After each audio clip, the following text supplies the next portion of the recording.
Welcome to our channel. Today we how to verify your identity on Experian app monitoring, detailed guide step by step clearly. Open the Experian app on your device. Log in using your registered email address and password. If you have not registered yet, follow the prompts to create an account.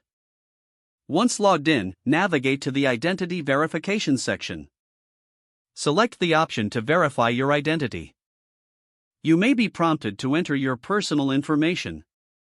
Provide your full name as it appears on your identification document. Enter your date of birth in the specified format. Next, input your social security number or the last 4 digits of it, if required.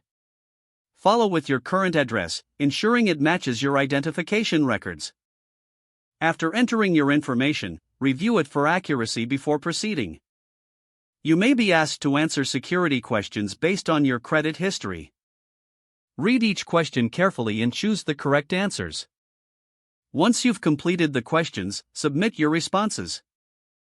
Wait for the system to process your information. If successful, you will receive a confirmation message. In case of any issues, follow the prompts for additional assistance. You may also find contact options for customer support within the app. After verification, you can start monitoring your credit activities. Regularly check your app for updates on your identity status.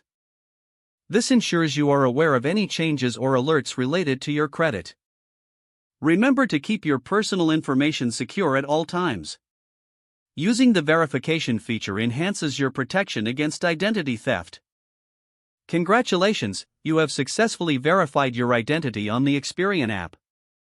If the page does not load, refresh the browser or try again in a private or incognito window. Make sure you are using the correct email address, then retype it carefully to avoid small typos.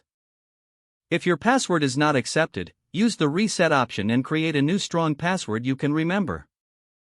Check your spam folder for verification or security emails, then complete any requested confirmation steps. Don't forget to like this video and subscribe to our channel for more step-by-step tech guides.